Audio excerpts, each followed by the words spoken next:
Football Power Index season projections were released, all right? So our analytics gurus, our nerds, as we call them, put out their FPI. And so we're going to do buy or sell on some of these numbers with Dan Graziano and Louis Redick. So Graziano, ESPN's FPI has the Eagles with a 20% chance to make the Super Bowl, which is the highest of any team in the NFL. So my question is, are you buying that the Eagles have the best chance of any team to make it to the Super Bowl?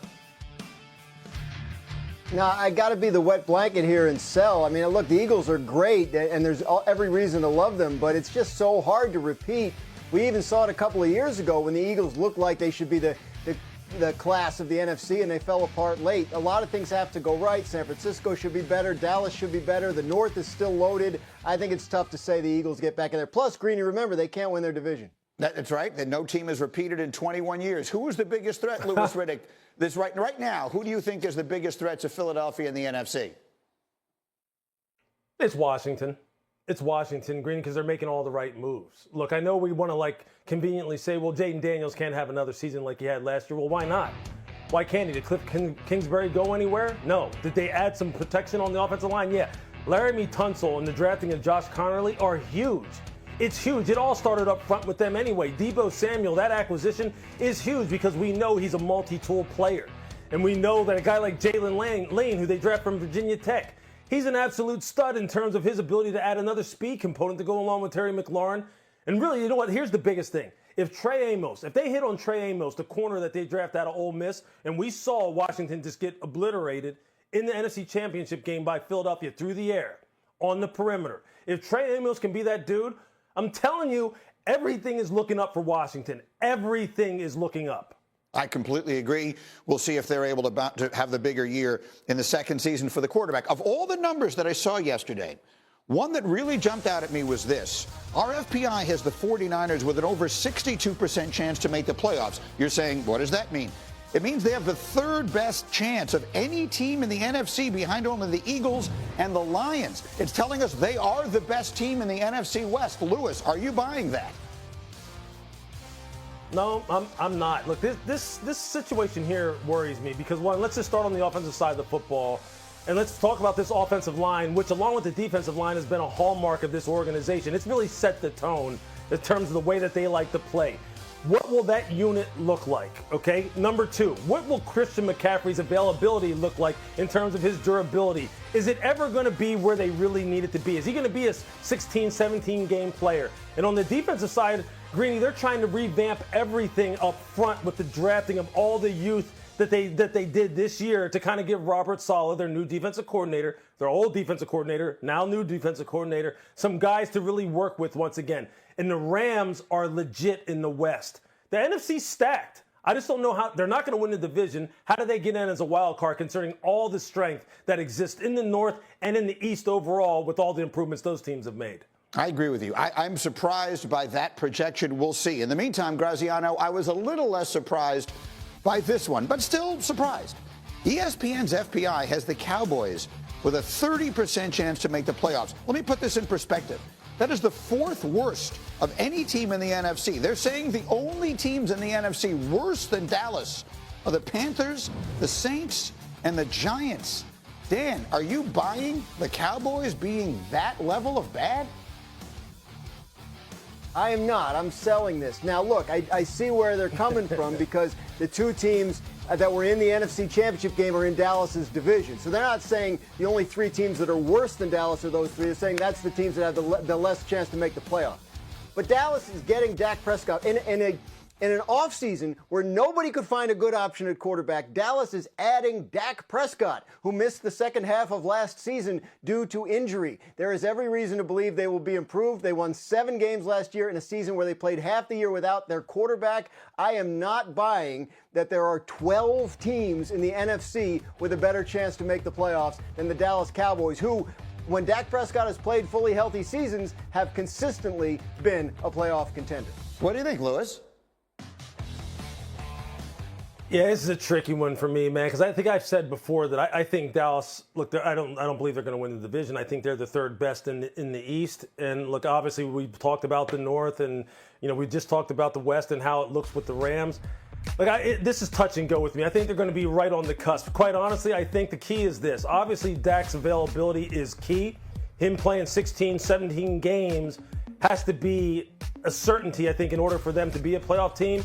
And quite honestly, the Tyler brothers on their offensive line, Tyler Guyton, Tyler Smith, Tyler Booker, all those offensive linemen who are studs, they have to all pan out and they got to be able to own the line of scrimmage. If they can do those, if they can get those two things going for them, Dak stays healthy, the offensive line becomes like some kind of semblance of what it used to be like when you played the Dallas Cowboys, which was you knew you were in for a beatdown with their physicality up front, then they have a shot. But look, I don't know. I'm really on the fence with this football team this year.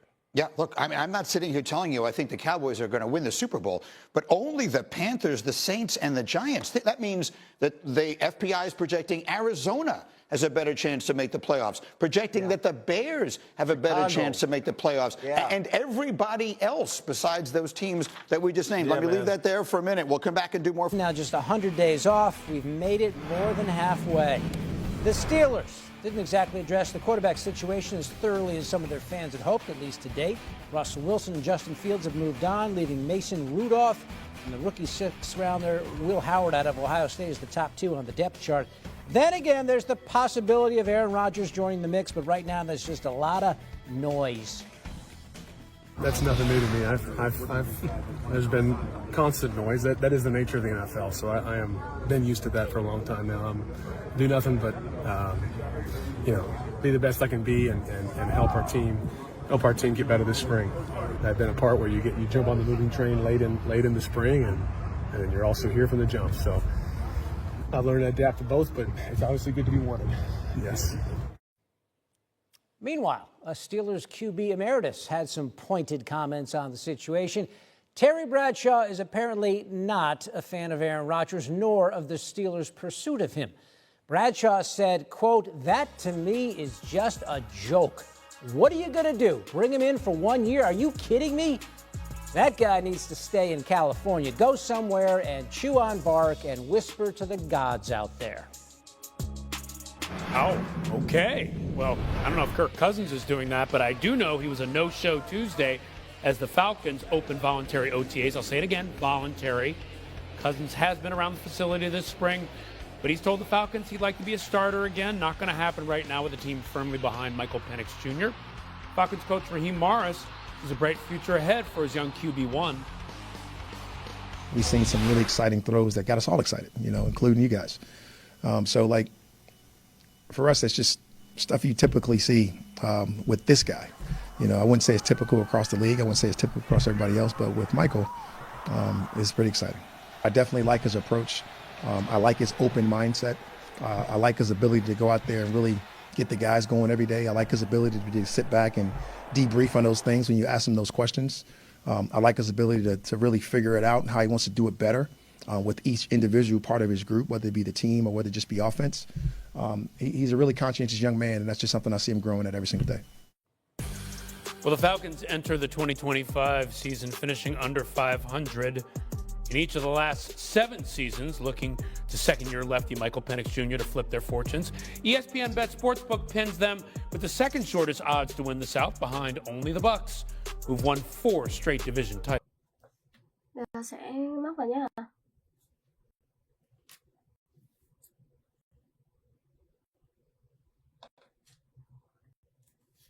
Giờ móc vào đây. Mình siết cái phần len này lại.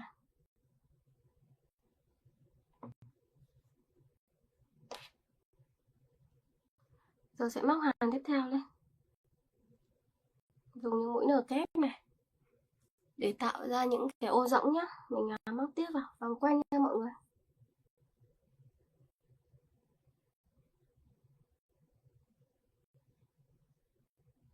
Rồi những mũi tiếp theo. Cứ luân phiên cho mình từng mũi một.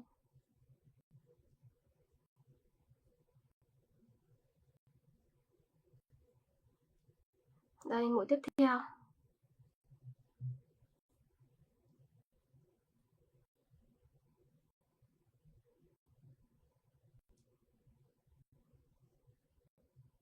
Móc tiếp xuống.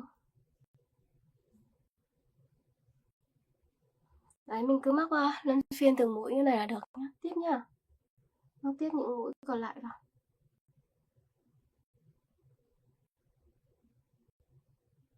Đây mình móc tiếp.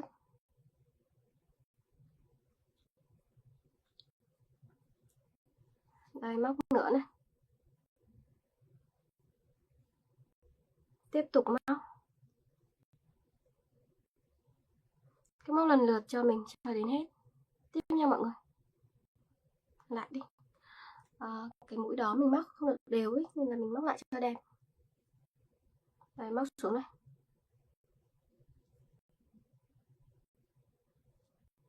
Bây giờ móc vào này.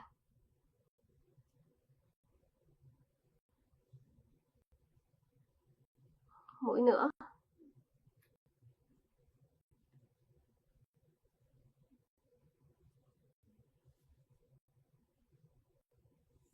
Rồi mũi tiếp theo.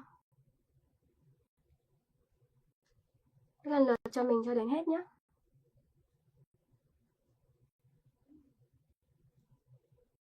Đây mình sẽ móc như này, móc vòng quay. Tiếp nha mọi người.